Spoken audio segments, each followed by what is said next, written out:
Good morning, day 10, if my math is correct. In one of my other videos, I said it was day 5, but I don't think I ever posted that, and it wasn't. It was like day 8 because time is just flying out here. But got me a little haircut after walking around town yesterday for like 4 miles in the heat. I got a little red, a little too red. I didn't think it was going to be hot, but the sun was like bouncing off the concrete and all the surfaces here in town. It kind of got me. But I'll show you what we got going on. I got the $40 room, got checked into, and I was like pleasantly surprised because outside was quite scary. But yeah, it does have the acclaimed jetted tub. I got a bag of ice going. The waste can wasn't big enough to get my foot in, but yeah, I mean they actually, there we go. Actually do have a nice little space here. I mean, really cute. It has 2 sinks, another double shower in there, and then this tub. So I have about 100 miles to Wrightwood. The next resupply is Fawnskin, which is 10 miles, so I won't even do anything there. But yeah, we're looking at Wrightwood, Cajon, Baden. I found a post office last night on Far Out or on Google. I'm gonna walk. It's 15-minute walk this morning. I put on a 5-day resupply, which is a light 5-day resupply, because the elevation on the trail is like mainly down. So 100 miles downhill. Who could be upset about that? I'm just doing some maintenance on my ankle. I did roll it 3 times in the same day, but none of the rolls were like pops where it like slammed. And I was only limping for like 10 steps to check it and make sure it was good. But I have a notoriously bad left ankle. I'm gonna have to really ice every single chance I get. So really blessed. It was an amazing process to get here. I walked all around town looking for a barber yesterday, and like one of them was out sick or getting tested for something, and then the other one was like a nail salon that wasn't really like a guy's haircut place, and then the other one was like closed, and then the other one there was like one more that was like too far. So 0 for 4. I just went to Walgreens and bought a $20 pair of clippers and shaved. I mean, I even shaved with the clippers. It was amazing, and it's battery powered. So I'm like, man, I'm just gonna send this ahead in my box, this little razor kit. So when I get to Wrightwood, I'll have another shave, and I'll have micro spikes for Baden Powell, and yeah. So I could really seriously considered also sending my sweats. My sweats are really bulky, but they're kind of what get me through the night. And sleep is critical, and I've already been sleeping so bad on trail. It's not funny.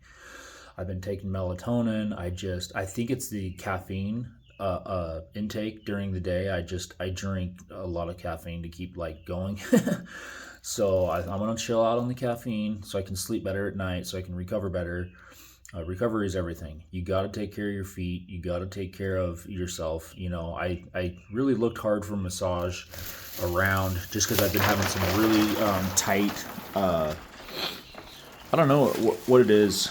I mean, headache and just my foot went numb. Like, yeah, I've got some weird back stuff. But yeah, we just got the med kit out and super glued the one little potential spot I had on my foot. But I had a gear issue. It was the zipper on my phone case. That's a waterproof zipper, by the way. The lower zipper jumped the track, so now I only have one zipper on this dumb thing, which I don't even use because it caused me to. Well, it did get me my marathon day. So you can see there's a little pouch. I put my Mio drops in there, and then the phone goes in there, but no longer. I'm just putting my phone in my front pouch, in my fanny pouch. But yeah, lots to be said about gear. This is a piece of gear I could live without. It just has my Ace bandage, which by the way came in really, really nice for my I thought a metatarsal was something in your knee, but it's not. Like metatarsal is one of these, but this muscle right here, there's like 3, but they're all like part of the quad. But yeah, I mean, there's like a little tiny one that comes across somewhere, and then there's like a wider one in here. But yeah, it was like right there, and I was able to like, I think it was the little one, I was able to like push down and it would just like pop every time. So I was able to get that worked out. But yeah, this is the bad ankle, but it's gonna be all right. I'll survive. But yeah, I got the super glue, like I said, on that one little spot right there. It's like hard as a rock now. It's got a layer of glue on it. So, and then the other really bad one was like that blister right there. So that thing is bueno. Like, it's fine, dude. That could have been a trail ender, but like right between my toes. There we go. Like that one right there is a big old open cell underneath. So I'm gonna get my feet dried off.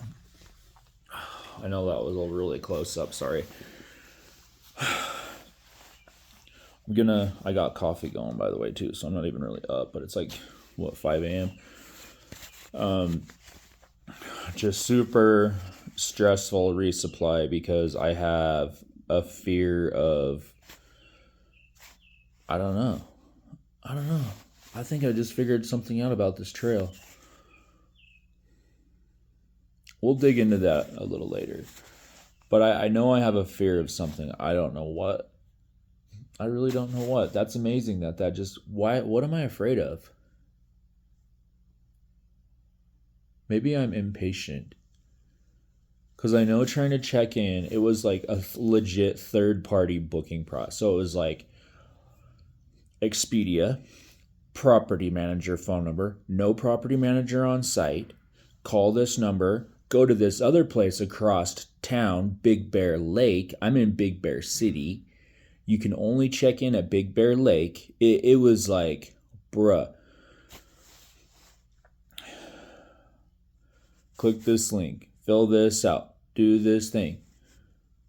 I just walked like 7 miles to town and then 4 miles around town with a freaking 30-pound pack. I just wanted my room. So I was passing like literally like, this town is very unique. There's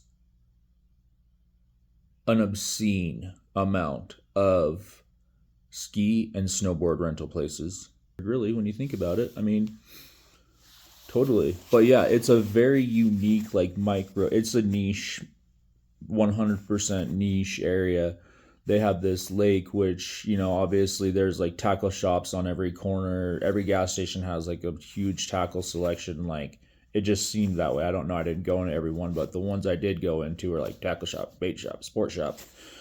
I did have to go into a sport shop to grab a can of fuel, and they're like, "You're a hiker, you're hiking PCT, this is your wall." And I was like, whoa, brand name stuff, really good stuff, darn tough socks, fuel I needed, titanium, utensil, like all this just hiker specific stuff that was perfect to have. So it's really cool in a town that, I mean, PCT only runs like a couple months of the year, but I mean, it is thousands of people that need these things. I started walking and it was like 45-minute walk.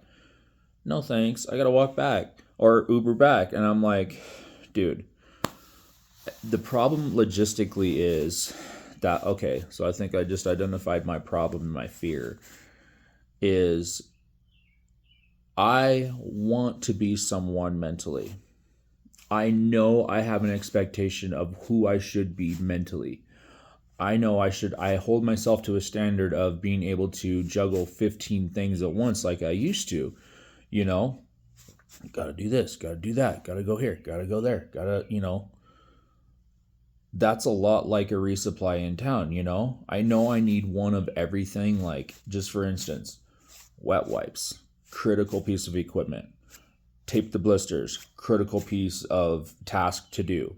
Recharge all the devices, critical. Figure out where my next resupply is, so I know how much to resupply. So not only do you have to plan ahead, you have to plan ahead for what you need and how much to, I mean, it's just like Lil Chap says in one of his hike videos about the PCT.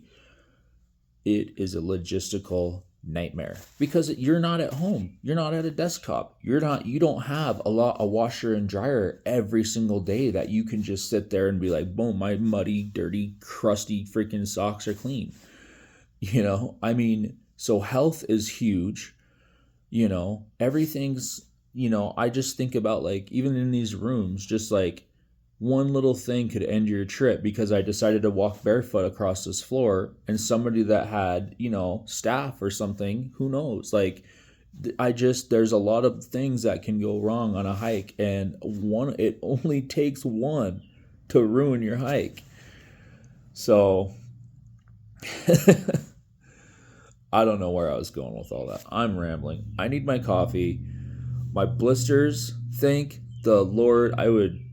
I mean, this is so phenomenal that my body was able to deal with that on week 1. Here we are.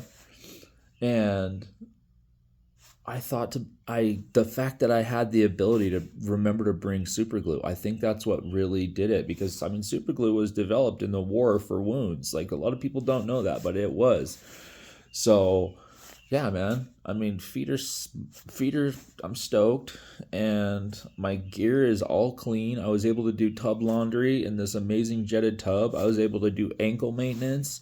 Man, I got my gear way lighter now. I just pulled like almost a pound and a half out of my bag for just crap that I don't need. And well, that's debatable on the sweats, but I was looking ahead at the weather, and it's like 20s on some of the nights, but I just want my pack to fit stuff, and it is like the sweats is just the straw, that is breaking this camel's back.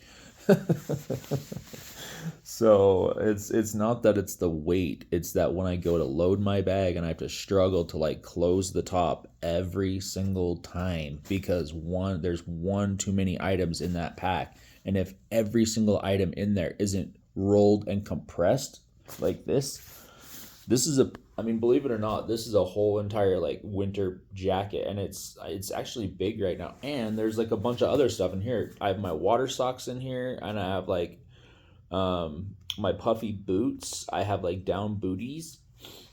So, there's critical gear that gets you through the night when you're not sleeping in your comfy bed. I'll keep you guys posted with like pictures and stuff too, but I should have signal off and on going through, which is a whole nother logistical nightmare. I need to get a bigger battery bank because the one I have, the Nightcore no, that's my headlamp. The Nightcore 10,000 milliamp it's not a big enough battery to go like for 3+ days in the woods. But conservation is a huge thing I've learned with like food and water and gear. Like, if you constantly are adjusting your chest strap aggressively, like, oh, it doesn't fit, and I'm pulling it, and it's like it's gonna pop. It popped. So there's so many things that, like, okay, maybe I'm just gonna only adjust my chest strap like at a certain time in a certain way, and like set my bag down a certain time in a certain way, because like every time you pick up your backpack and you set it down throughout the day, think about that over the course of 145 to 175 days, and you set that pack down every single time on sharp rocks, it's going to have problems. You have to be careful with every single movement and every single action and every single step. 7 million steps. You have to calculate